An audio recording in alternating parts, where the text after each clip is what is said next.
Welcome to our in-depth study of Acts chapter 6. In this short yet powerful chapter we see the early church growing rapidly, but with growth comes challenges. Internal conflicts arise, leading to the appointment of the first deacons. We also meet Stephen, a man full of faith in the Holy Spirit, who becomes the first martyr of the Christian faith. Let's dive into this incredible chapter and see what it means for us today.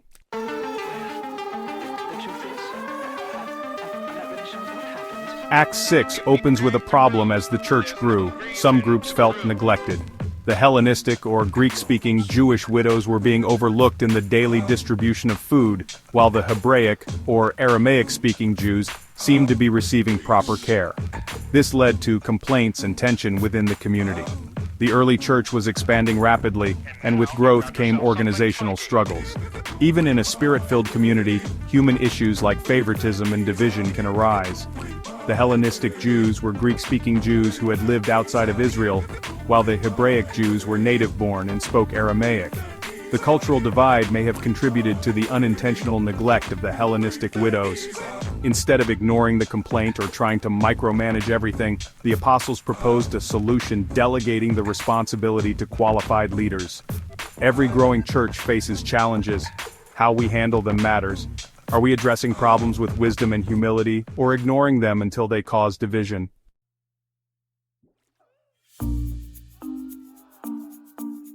The apostles recognized that their primary calling was to prayer and the ministry of the word. To keep their focus on that, they appointed 7 men to handle the practical needs of the church. These men were not just chosen randomly, they had to meet spiritual qualifications. The apostles instructed the believers to choose men full of the Spirit and wisdom.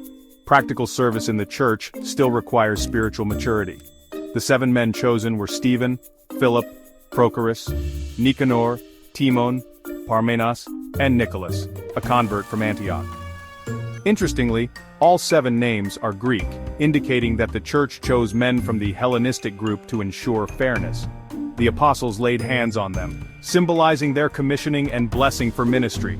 With the problem solved and new leadership in place, the church continued to grow. Even a great number of Jewish priests came to faith, a sign that Christianity was impacting the religious establishment. Are we raising up and empowering leaders in our churches today? The apostles show us the importance of delegation and trusting others to lead.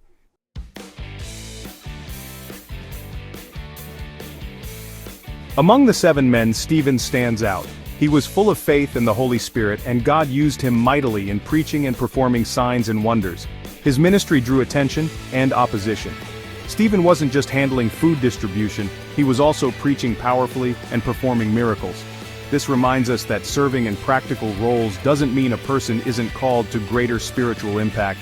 Some members of the Synagogue of the Freedmen, a group of Hellenistic Jews, argued with Stephen.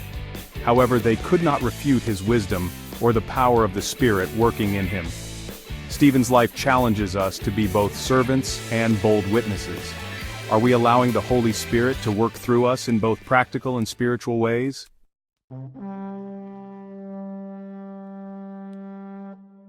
As Stephen's influence grew, so did the opposition. Unable to defeat him in debate, his enemies resorted to false accusations. They stirred up the people and brought him before the Sanhedrin, the same council that had condemned Jesus and persecuted the apostles. They accused Stephen of blasphemy against Moses and God, twisting his words to make him appear as a threat. As he stood before the council, his face shone like that of an angel.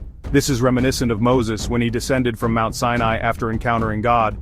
This signified that Stephen was standing in divine truth, even as he faced persecution.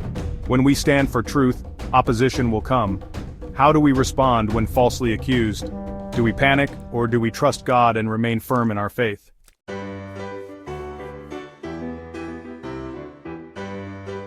Acts 6 gives us powerful lessons on leadership, conflict resolution, and standing firm in faith.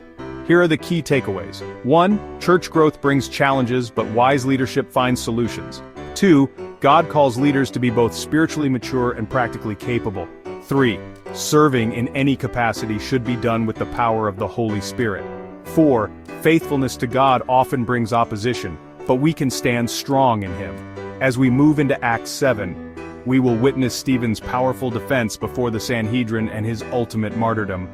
Be sure to like, share, and subscribe so you don't miss it.